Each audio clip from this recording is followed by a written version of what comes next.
Hey, hello there, folks, and welcome to this podcast. The title is The Future of Cities After Beirut, and today is August 6th, 2020. I'm your host, Dr. Ali Radawi. I'm the owner and founder of idiomoptima.com. This is a language solutions business offering translation, online tutoring, editing, and proofreading in three languages: English, Arabic, and French. First of all, I'd like to say that our hearts go out to the people of Beirut and Lebanon. Not everyone knows about the resilience of the people of Lebanon in the face of calamity, and hopefully they'll be able to get their lives and livelihoods together sooner than we think. But they still need all the support and goodwill that they can get. Now, I'll say something about what the purpose of this podcast is not. Today, I am not here to point fingers at anyone or to apportion blame. I know that there are competent authorities, and eventually they may or may not be able to find the culprits. And I'm not going to be deliberating this. What this podcast is actually an invitation for reflecting on the future of cities in light of what happened to Beirut in the aftermath of this disaster.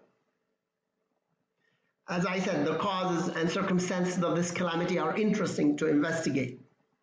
But I'm more interested in investigating the future and fortunes of cities should calamities befall them. And I'll ask at least this question for now, and I have more questions later. And the question is the city as a model of development viable for human aggregations? Before I tackle the question head on, I have a few observations on this tragic event. First of all, prior to this calamity, Beirut was has been the gem city of the Middle East. The explosion that rocked it was one of 2,750 tons of ammonium nitrate, which is used basically as an agricultural fertilizer. This nitrate was stored in a warehouse in the port since 2014, and that's been 6 years. We need to say something about the extent of the damage so far.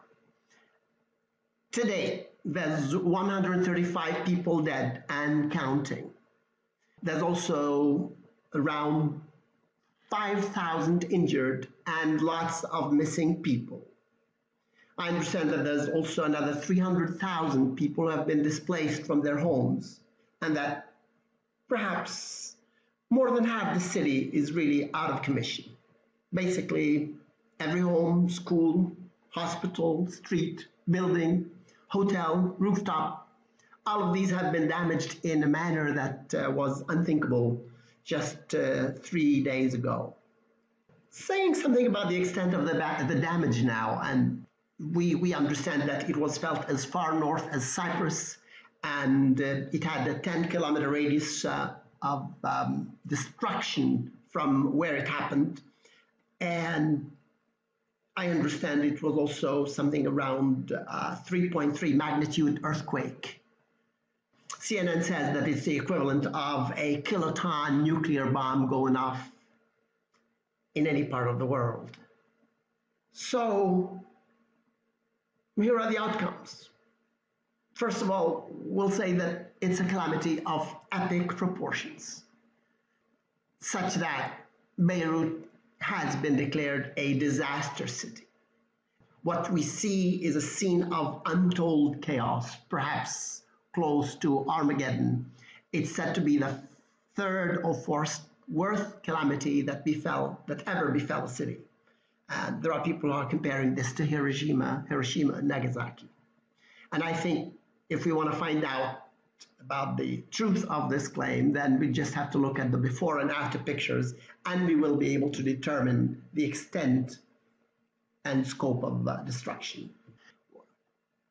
What are the possible causes of calamities that can befall a city in the past, in the present, and in the future? Well, it can simply be an accident. It may be something due to human negligence and incompetence. Terrorism is always to fault, is always there as as an explanation can be an act of war. For all I know, the hot sun can be the reason for this. I mean, cities are stricken by epidemics and climate change. Sometimes it's the advancing Sahara Desert, which makes cities lose their lure and become deserted places.